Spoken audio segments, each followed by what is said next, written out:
Good morning, YouTube, and welcome to the Reptile Barn. I had a thought today, and I wanted to vlog about it.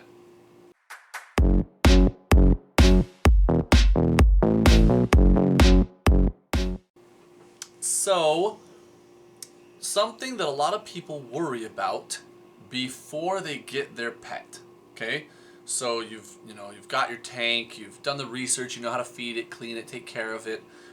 Depending on the species, you know how to keep it safe, you know how to socialize it, things like that. You've picked out a breeder, you've picked out the actual animal, but this is in the back of your mind and you're not sure what to do, and you're postponing getting your animal. This isn't super common maybe, but I have talked to people that have had this worry. What are you going to do with your pet if you go on vacation, right? Or, something worse. What if you get sick and you're in the hospital for a few days or a few weeks or longer, What are you going to do? So, I know that to some people, like, it's just a snake. You just leave it. It'll be fine. That's why I got a snake, so I can just leave it. Okay. For the rest of you who are more concerned about this kind of issue, I want to discuss a couple of options, okay? More and more, the support industry around pet keeping is learning what to do for reptiles, okay? So, like with your dog and cat, you can just go take it to a boarding facility, right? Well, believe it or not, there are reptile boarding facilities. In fact, shameless plug, here locally, any of you people who watch who are here in the Matsu or Anchorage area in Alaska, Jonathan's Reptiles does board reptiles. So if you need to go on vacation and you'd rather just have it be with an expert who knows exactly what to do and is going to have daily care, you can board your reptiles. And if there's someone in Alaska doing this, I would bet that most of you live close enough to somebody, if you're in the United States, who can board your reptiles. You might have to do some digging. I would suggest joining some local reptile Facebook groups and asking there. But this is a service that is offered in many places, especially those of you who live in cities. I'd be very surprised if there was a mid-major or large city that does not have somebody who can board reptiles, right? So that's a great option. A lot of you will probably just go straight to that. But it costs money, and it can be pretty pricey if you're going to be gone for a long time.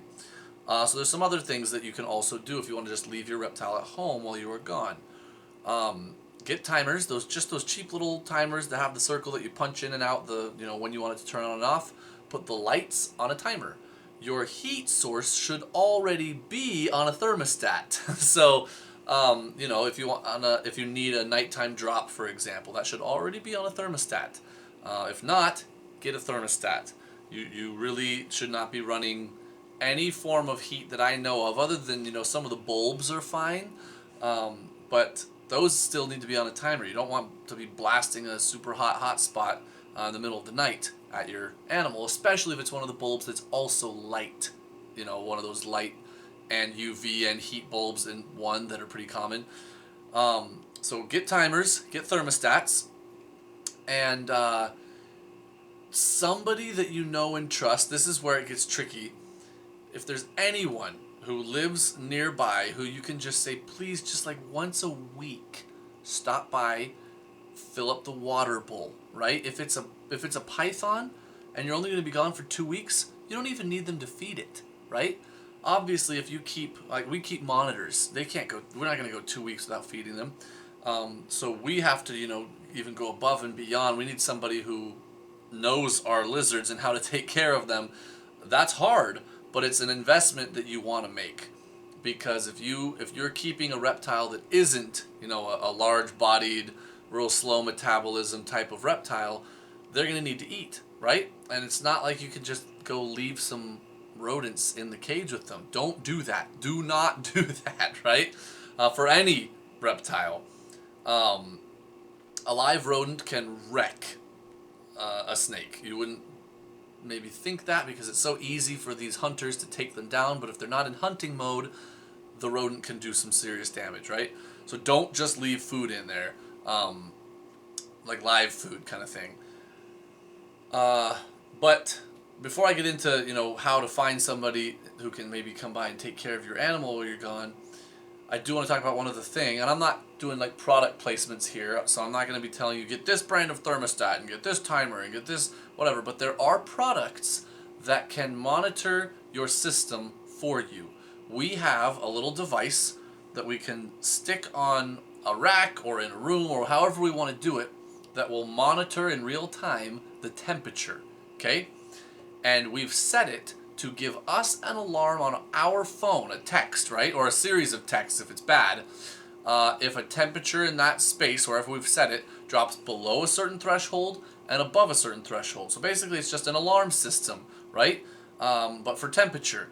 And even if I'm across the world on vacation, I'm going to be getting a text all of a sudden. Hey, your rack that's supposed to be at, your hot spot of 90 degrees is at 102. Something's wrong, right? Maybe a probe came off and it's racking up the heat trying to... Whatever has gone wrong, it tells me quickly before my animals can come to harm. And I can call whoever I need to call and be like, please get over here, save my animals. Or I can leave if I have to, if this is a beloved pet, if this is an expensive collection, whatever the case may be, you want to know, right? So there are products that can do this. But it really, in that case, if you're not boarding, it's going to come down to there needs to be somebody who, before you ever went on vacation, is aware that you're going to call on them if needed, right? So again, lots of people have a ball python, or a boa, or a retic. These larger snakes, you can just go. You don't need someone to feed them. You do want to make sure their water bowl stays full and clean. But you don't. If you're only going to be gone a couple weeks, I don't think there's any level of neglect or abuse in not feeding them while you're gone. That's completely fine. But what if you have a little baby one, or lizards that can't go that long? You're gonna need somebody who is comfortable and familiar with your animals, who you trust with a key to your house to come in and take care of them while you are gone. That preparation, even if you're gonna pay them, that preparation can let you go on your vacation, or the worst case scenario, something health wise comes up and you have that peace of mind where you can leave your house and leave your animals and know that there's somebody competent who can take care of them, and then let you know that they took care of them, right? I've done this for people before, not so much now, but in the past we've done this. I've heard of a lot of other people who have, kind of gone back and forth, mostly on Facebook, looking for people that are in the hobby, close to them, that can help them out. In this case, again, if you're willing, even if you're an introvert, connect with some people. Engage with your reptile community where you live. It is worth it. Find some good friends in the hobby that live close to you. It's not only for this scenario that I'm discussing in this video, but also just advice, you come home and your animal's bleeding, or bad respiratory effect, or respiratory infection, or symptoms are all of a sudden showing. There's mucus coming out and bubbling, and they're gasping, and you're just panicked. You don't know what to do. You Google reptile vet on your phone, but like 5 different vets come up, and you're like, I don't know. Well, if you've connected with reptile people close to you, you call one of them up and you're like, best reptile vet, who is it? And they tell you. You call that vet and you're good to go. And somebody can help calm you down or can help walk you through it. Connecting with your local reptile community is very useful in a lot of ways. And it's just fun. It's important to connect with humans, even if we're mostly just like our animals, right? But anyways, so yes, unfortunately there's not an easy answer. There's not a product that can refill water bowls and feed your animals for you. There's people, there's friends, right? So make those connections before you go on vacation, and it will help you out a lot. Again, though, if you have the money, just take them to a boarding place. It's some people worry about maybe boarding their dog because their dog stresses out. It's not home. It's people are gone. It's like, did you just abandon me? The dog doesn't understand. There's that emotional response in a dog, right? And that bothers some people. Your snake's going to be okay. It might stress a little bit going in a new place, or your lizard or whatever, but that abandonment aspect of it generally isn't going to be there as far as I'm aware. I shouldn't say that I'm in the snake's brain and I know exactly what it's feeling. I just do not believe that they are as emotionally involved with their keepers as a dog would be, right? So that being said, if you can't, or if there really just isn't one close by, you know, you're like, I can't drive 100 miles to take my animal to a boarding facility, then again, connect with somebody. It doesn't have to be a reptile expert. If it's like, you know, here's $5, please go by the pet store, get a bag of crickets and toss it in the top and close it for my gecko or whatever. You know, that's a minor thing that a good friend or neighbor is gonna be willing to do. So many of us are unwilling to ask for help in anything in our lives, let alone with our reptiles, but it's a small thing. And if you're offering to pay, at the very worst, they're gonna say, oh, I'm not comfortable with that. Okay, well, find someone else then. No one's gonna be like, oh, all of a sudden I hate you now. That, you know, we worry maybe in our minds, but ask for help. Your reptiles will appreciate it, and most of all, you will be able to have peace of mind. That's what we're looking for. We want to be able to go on our vacation and relax, right? You know, I'm lucky because my brother and his family do all of this reptile business with us.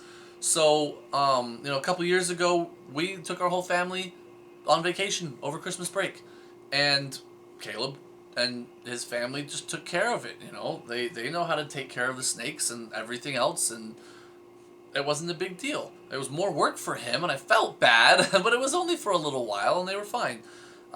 So, you know, I might have it easier in that sense, if you will, but I also have a lot more animals, right, than the typical hobbyist who just has pets, right? Anyways, that was just something that was on my mind. I wanted to let people know, one, it might not be common knowledge that there are boarding facilities for reptiles, and two, there are products that can send you real-time alarms if you've preset in temperatures, so that at the very least, you know, if something goes wrong with your probes or your thermostat or your heat tape or your heat source, you can know it real quick and call someone to go over and check. Or, you know, if you're just, you know, taking if you're camping or something and you have to just go home, you can do so. So those are the two real thrusts of this video. I just wanted you to be aware that these things do exist, right? Yeah, so it's harder when you're a breeder, because it's one thing to say, I have one snake, can you go fill up its water bowl once a week? It's another thing to be like, I need to go on vacation, but we have lizard eggs hatching, we have babies that need to be fed every day, we have to set up hatchlings, we have customers, you know, like there's all these things that, we have rodents that need to be taken care of every single day, and I'm not going to have some neighbor be like, hey, can you go into my smelly rodent shed and, you know, scrape out mouse poop for 6 hours? That's not going to happen, right? So for breeders, it's hard. I'm not going to lie, it is hard.